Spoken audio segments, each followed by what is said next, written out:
Hello friends, இன்னைக்கு வேலூரில் நடந்த நம்ம டிவிக்கு பொதுக்கூட்டத்தில் நம்ம தளபதி நிறைய விஷயங்கள் பேசியிருக்காரு. இப்போ அதில் முக்கியமான விஷயம் மட்டும் நான் உங்களுக்கு இப்போ ஷேர் பண்ணுறேன். அதாவது பார்த்தீங்கன்னா, பெண்கள் பாதுகாப்பு பற்றி பேசியிருக்காரு. அதாவது தமிழ்நாட்டில் சட்ட ஒழுங்கு காணாமல் போய் ரொம்ப நாள் ஆச்சு. இது வந்து வி சேஃப் மாடல் ஆட்சி அல்ல, we are you not safe model ஆச்சுன்னு வந்து பெண்களுக்கு வந்து சப்போர்ட்டாக பேசியிருக்காரு. இன்னொரு விஷயம் என்ன பேசியிருக்காருன்னு பார்த்தீங்கன்னா, இப்போ இருக்கிற அரசியல்வாதிகள்கிட்ட நான் ஒரு விஷயம் கேட்கணும். என்ன கேட்பேன்னு பார்த்தீங்கன்னா, அரசியல் வருவதற்கு முன்னாடி உங்கள்கிட்ட எவ்வளோ சொத்து மதிப்பு இருந்து, இப்போ நீங்கள் அரசியலுக்கு வந்ததுக்கப்புறம் உங்கள்கிட்ட எவ்வளோ சொத்து மதிப்பு இருக்குது, இதை வந்து உங்களால் டிக்ளேர் பண்ண முடியுமா, கணக்கு காட்ட முடியுமா அப்படின்னு ஒரு விஷயத்த வந்து சொல்லியிருக்காரு.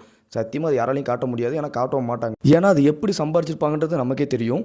அதுக்கப்புறம் என்ன சொல்லியிருக்காருன்னு பார்த்தீங்கன்னா, நம்ம ஆட்சி அமைஞ்ச உடனே நான் வந்து ஒவ்வொரு கிராமமாக வரேன் அப்படின்னு ஒரு விஷயத்த வந்து சொல்லியிருக்காரு.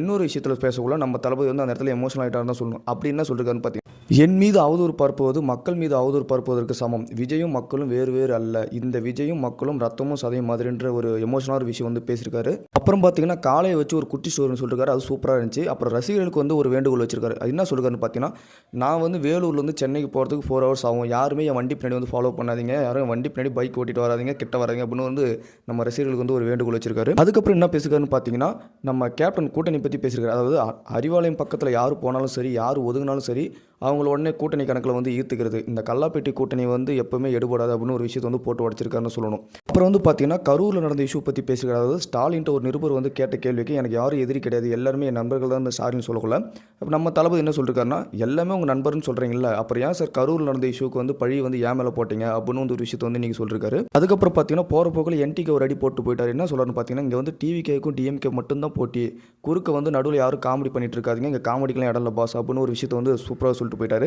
நம்ம தளபதி இந்த வேலூர் மீட்டில் இன்றைக்கி இதை பற்றி பேசுனதை பற்றி உங்களோட ஒப்பீனியனை கமெண்ட்டில் மென்ஷன் பண்ணுங்கள். மறக்காமல் நம்ம சேனலை சப்ஸ்கிரைப் பண்ணி வச்சுக்கோங்க. அப்போ தான் நான் போடுற வீடியோஸ்லாம் உங்களுக்கு நோட்டிஃபிகேஷனாக வரும்.